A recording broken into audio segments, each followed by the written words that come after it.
Which chair would you prefer? That chair?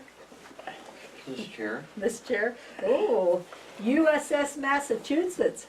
What'd you do? Is it too tight or something? Your boob's growing, what? So, can anyone tell what's new about Doug today? Look at him close. What do you see? Doug, maybe turn your head this way. Thanks. My nose job. Got Your a nose job, yeah, it's not so crooked anymore, huh? Nope. He shaved off his hair. Most of it anyway. Figured it was getting pretty thin on top, so I might as well just shave it off. Take me a little while to get used to it, but I can. Just keep the beard though. I gotta have the beard. Cutting the beard off tonight. No, I don't think so. So, how was your week? You don't have control over me. Silly Doug. Silly Doug. Yeah. Oh, so how was your week, hon? My week was good. Good. Your week? Busy. It's been Good. busy. Yeah. We had a good weekend. Kids came in for the feather reunion. That was fun. Yeah, we had a good weekend. Busy though. It's the first time everybody's been together since Christmas. Yeah. Yep, so it was fun. Water slide was fun. I enjoyed that. It was a good weekend. Yeah. Yeah, what else was I going to talk about? I was thinking of something else. What else exciting happened, hon? Let me think. Monday, Tuesday, Wednesday, Thursday. Can you think of anything else? I don't think there was anything else. Okay. Just work. Yeah, that's true. All right. Nothing too exciting the rest of the week.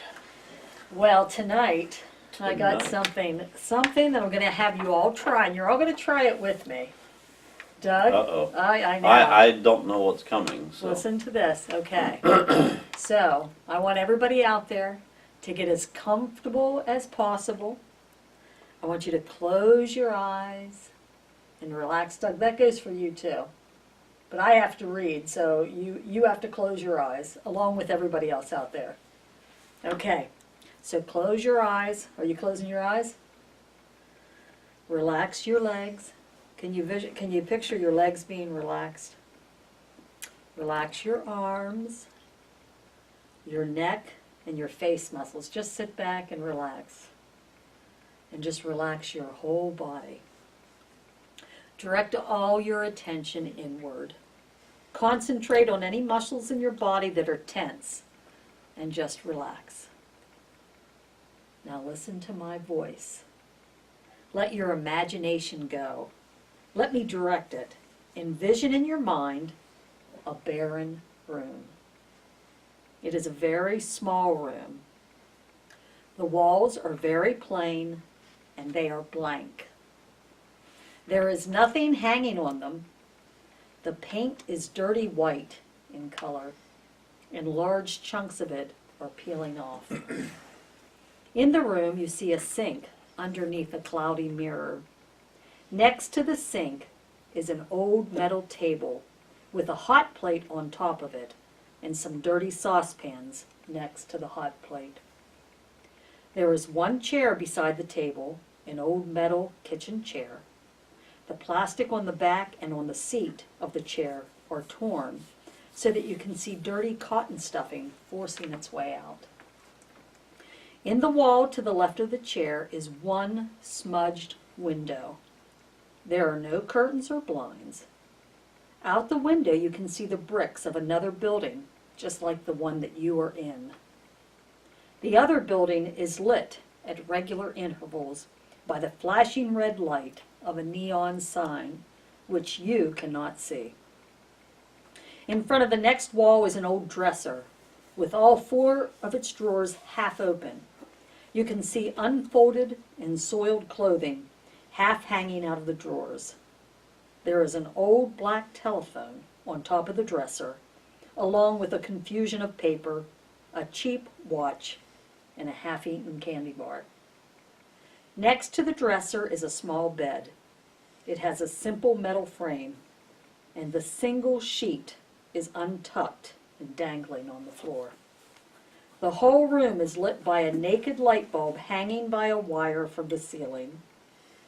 Lying on the bed is a solitary person just lying there looking at the paint peeling off the ceiling. That person is you. You are lying there motionless. You do not have the energy to get up, but you are not relaxed either. Your arms and legs are tense and almost cramped from the long disuse. You are lying on the bed trying not to think about anything. You have no friends you can call, nowhere to go. You have no money to do anything, even if you could think of something to do. You have no television, no radio, no books, no newspaper. There you are with the chair and the sink and the bed and the peeling paint. The phone rings. You jump because you are startled. You reach for the receiver quickly, hoping when you pick it up and say hello, there is just a click and the line goes dead. You put the phone back and go back to staring at the ceiling, lying motionless on the lumpy mattress. Part of you wants to do something. Most of you is too tired. And what's the use anyway? You lie there, trying not to think, trying not to feel, trying not to remember, trying not to exist, and not succeeding at any of these. Think about how you feel now. Experience all the emotions that are happening in your heart, in your insides, in your mind. Think about them and remember them as you open your eyes and slowly get up and stretch and shake your limbs and get your circulation going again. Okay, Doug, you can open your eyes. Well, that was depressing. Thank you. Thank you, hon. Hey, that's good. It says, what words would you use to describe the emotions that you were experiencing?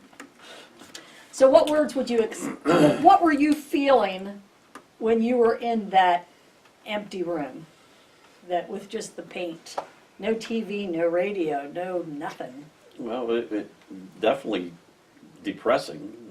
Your surroundings are not very exciting. You're lonely. Probably without a whole lot of hope. No, it would be hopeless. Yes. I put you'd be sad. Of course, it said about being tired. Have you ever, on a minor scale, have you ever like sat around on a Sunday, watched TV all day, and by the end of the day you're too lazy, you just want to roll out of the seat and then move on to the bed? But this is not what they're talking about here. This is something much worse. Would you classify that person as mildly, moderately, or severely depressed? I'd say moderately to severe. I'd be leaning on the side of severe because that one seems like that would be where that would interfere with your daily activities, what you could do. What you can do and what you can't do. That would be someone who I would think could be suicidal because they're talking about what is the use anyway. But anyway, some of the words I came up with that would have been is disorganized. You know, it says about the clothes half out. Sometimes like our minds like that can be just disorganized, that, you know, and dark and dingy. It was dirty, lonely, of course, but tired, but yet restless, just restless, bored, sad, like you said, hopeless.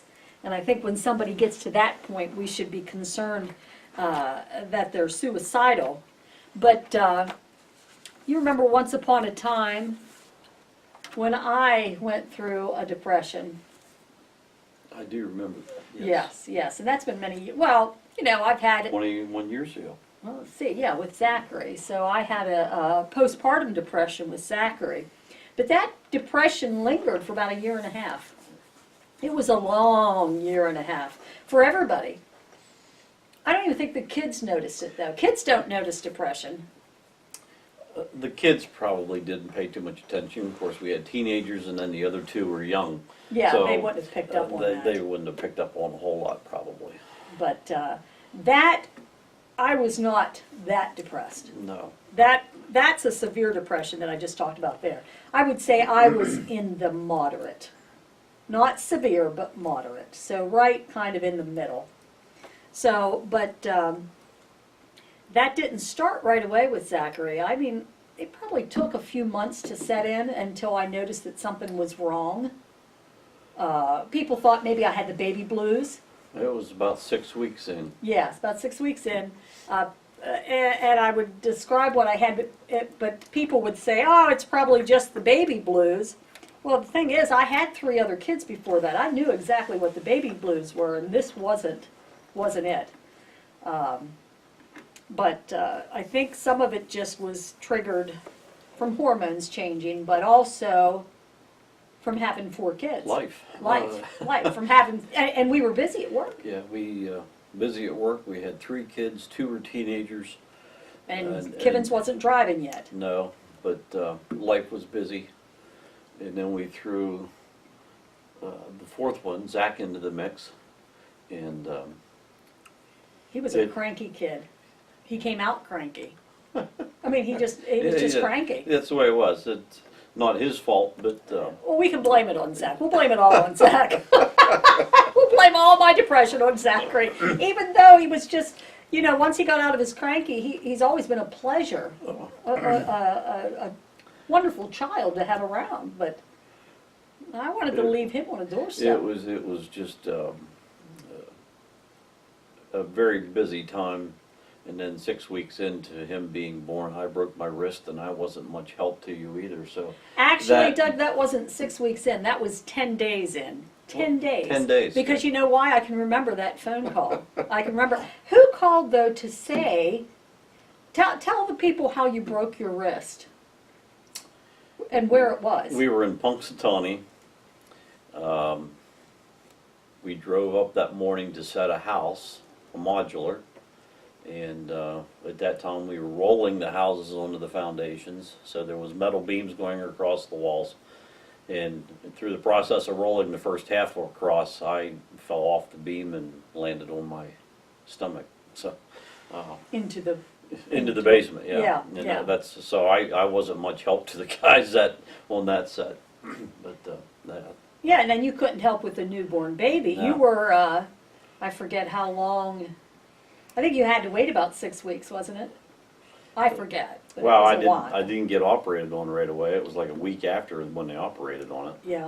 And then I had pins sticking out of my wrist, so I couldn't really do much with Zach at that time. So No. you became overloaded even more right from the beginning, and with Zach being so cranky, I remember getting phone calls at work after I got back to work that you couldn't take it anymore. So No. it was a difficult time for you. I can remember one time calling. I mean, you were working like 14-hour days back then. I mean, we were just swamped. And I can remember calling you at work one day and just bawling the blues like I just couldn't take it. You said, Tonya, I'm so sorry, but I'm busy. I got to go now, And I'm thinking, I was like that person in that room. Oh my gosh, I don't have anyone to talk to. And another thing, though, that people do go through is, there's something wrong. You have that depression can turn into anxiety. It can be, you can be like that person laying on the bed, or you can be so nervous and like you just want to jump out of your skin. So it all intertwines. I mean, that's a form of depression. But that depression, I lost my baby weight real fast because I couldn't eat. I remember you even asking me when you came home when I was off, have you eaten today? What have you eaten? That type of stuff. Lost the appetite. There was a sense of hopelessness. There was a sense that I just wasn't going to be able to cope with the demands. And I can remember one time us going to fall foliage, which would have been October. So Zachary was born on July 31st, so we would have had August, September, October, maybe almost 3 months there. And I can remember walking around at fall foliage. It was a nice, beautiful, sunshiny day. And I can remember seeing other women with their babies, and they seemed so happy, so content. Life just seemed so good. And I can remember having that uneasy feeling and thinking to myself, why am I not happy? Why am I not enjoying this day? Why can't I be happy about this child that I have here? And just those feelings of like I was on the outside looking in. And the sad part is I already had 3 kids before that, never had an issue like that before. But there was just something different. And it was just depression is what it is. Well, that would have been postpartum depression. That was, yes, postpartum depression, but the symptoms, it doesn't matter what triggered it. Those symptoms Are the same. are the same. Right. So there was, and then I started getting those bouts of chronic hives. And those were stress induced. They ran me through a battery of tests, but the test always came back, nothing. But they deemed it down that I would get bouts of those once every few years, and I'd get them, and they'd stay for months.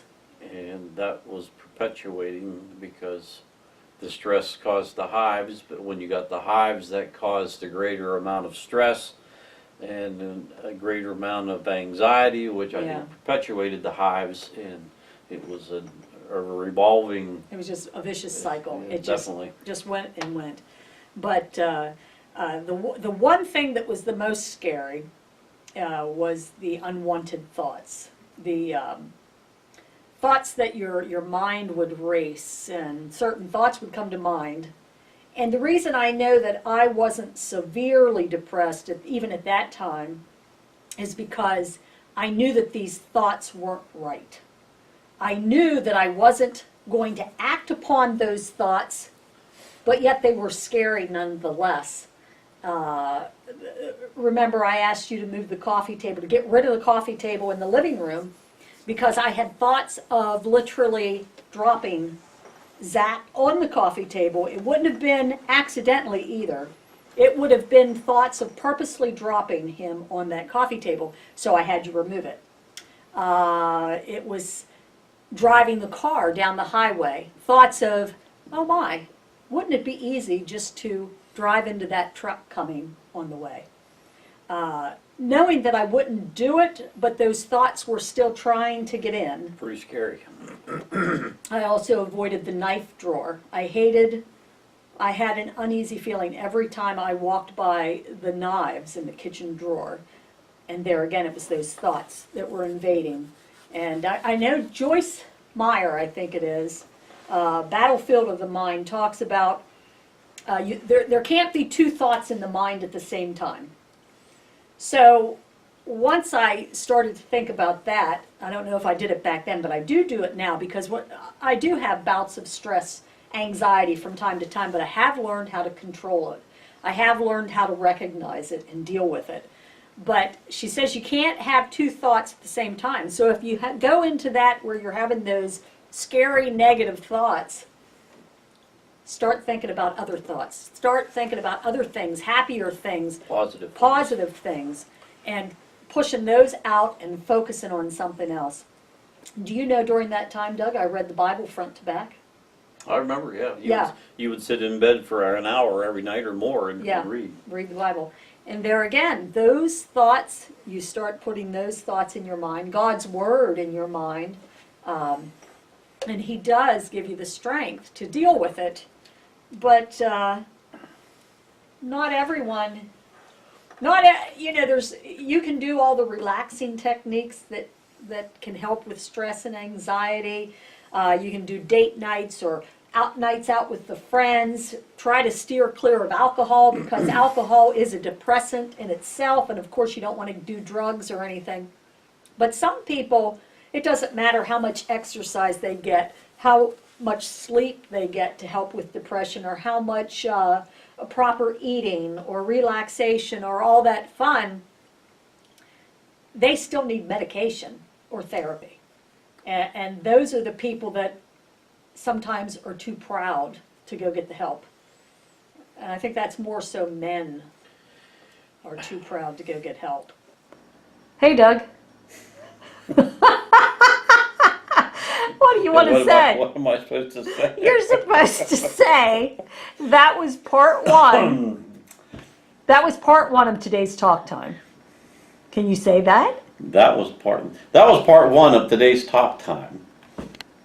Would you like to join us? You can join us for part 2. I think it's the new hair cut. It's throwing you off. You can't think. Yeah. Okay, so that was part 1. Be sure to join us for part 2. Well, there you go. You just said it. Okay, all righty.